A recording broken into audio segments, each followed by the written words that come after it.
I would like to preface this by saying that I am not a Farm Hisu shipper. It's a ridiculous notion. He lacks a name and has 2 panels of dialogue. Historia did not harbour romantic feelings for him, and based on what was provided to us in the narrative, she may very well be a lesbian. Whether or not her eventual marriage with the farmer was for the sake of stability or a sign of bisexuality is irrelevant. The making of their child was a loveless act, and in a perfect world, she did not need to get pregnant. Attack on Titan is a story about connection, the violence of human nature, and whether or not we can overcome our selfishness and not be consumed by the child of evil that festers within all of us. If we do not overcome our pride, we cannot come to an understanding. Teo Magath overcame his pride, his child of evil, when he sided with the Alliance and outright apologized for his role in the suffering of the Eldian people. He was one of the many outsiders who fed into the cycle of violence and participated in a system that led Eldians to be transformed into Titans and sent to Paradis, where they would wander outside the walls, trapping the people that lived within.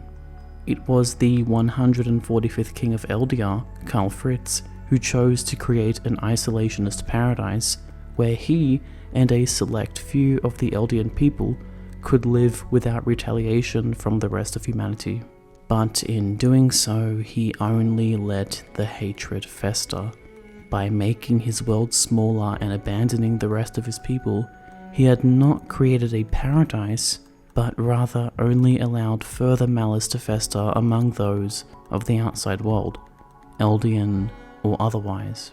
One of his direct descendants who carried his will was the half-sister of Historia, Frida Rice, who frequently visited her little sister, but would always discourage her from going beyond the fence, wiping the memory of their time together from Historia's mind. These actions are aligned with the exact isolationist philosophy that Karl Fritz lived by, where he wiped the memories of his people and ignored those outside the walls in order to maintain his idea of a paradise. The fence that Frida, as subject to Karl's will, warned Historia not to cross is much like the walls that Karl raised to protect his paradise. The children who threw rocks at her being very much like Marley sending Titans to the island. And yet, just like Teo Magath, the farmer, no longer the ignorant child that he once was, crossed the fence, the barrier that separated them. He chose to cast aside his pride and atone for his sins. His relationship with Historia being emblematic of one of the narrative's greater themes. そして今、海を渡って敵と同じ屋根の下で敵と同じ飯を食った。海の外も壁の中も同じなんだ。 As for the pregnancy itself, it was never a choice that Historia would have made in any other situation, and yet it was still a choice made of her own free will. Eren had left her with an ultimatum, one that he knew she would accept. Either she would abide by his plan to eliminate the outside world, or he would simply wipe her memories. And as shown through the text itself, the ultimatum, while an obvious example of emotional manipulation, was never truly necessary. It was not his threat that made Historia accept his plan. It was only when he reminded her of her own words that she truly accepted that she was the worst girl in the world. Her suggestion to have a child was a selfish one that would keep herself alive just long enough for Eren to eliminate all of the innocent lives that existed beyond the walls.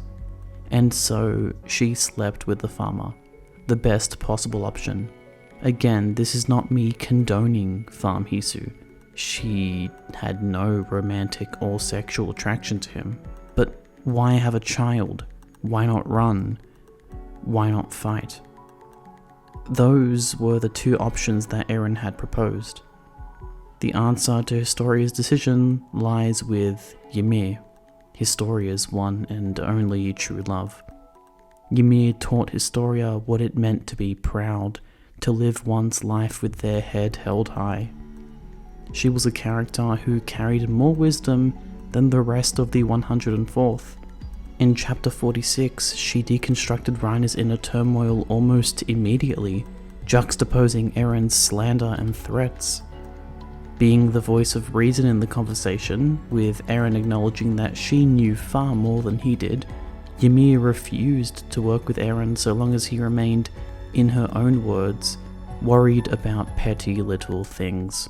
She told him nothing would be settled by killing these two enemies. Ymir was unwilling to fight for any specific side. Instead of staying with Historia, she left to save Reiner and Bertolt. She did not let her pride become selfishness. The same desire to live a life truly worth being proud of was what drove Historia to say, "If I don't do everything I can to stop you, I won't be able to live with myself."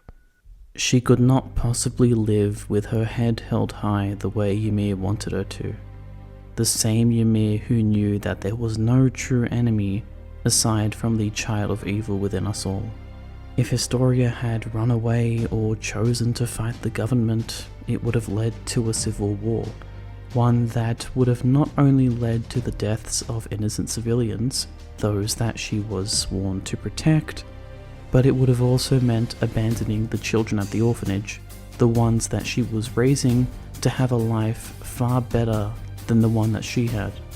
While siding with Eren was a selfish action to save her own life, the pregnancy was an act of selflessness towards her people and the children in the orphanage.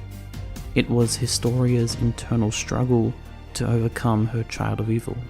Such a struggle is what makes her conclusion in chapter 139 so significant. Instead of endorsing the isolationist philosophies of Karl Fritz and the Aegarists, she is last seen awaiting the ambassadors of humanity alongside the representatives of Hizuru. And while I greatly dislike the season 1 finale due to how it changed the source material, one addition I find to be very fitting was a conversation between Jean and Armin. If Eren had become that monster and destroyed the Titans, would that really be a victory for humanity? In the end, Historia chose to tear down the fence. If she had chosen to side with the Aegarists, to live a selfish life, to let go of her empathy and forsake Ymir, there would be nothing left for her. With the entire world at her nation's mercy, she chose aid over violence. She, like Uri and the traitors of Paradis, performed that miracle. The first Eldian free from the curse of Ymir came from two people who broke that cycle, who crossed the fence and atoned. Even without romance existed understanding. The children on the other side of the fence who would hurt her were products of their upbringing, an upbringing under the very same negligent and corrupt king that oppressed her and her mother. They were all victims, children trapped in the forest. What kind of queen would she be if she upheld the isolationist beliefs of the Rice dynasty? How could she be the true ruler of the walls if she remained too afraid to cross the fence?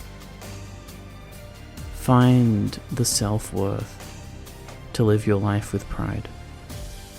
But if you let it make your world smaller, you will only be perpetuating the same cycle that you yourself were a victim of. 私はヒストリアレイス。この壁の真の王です。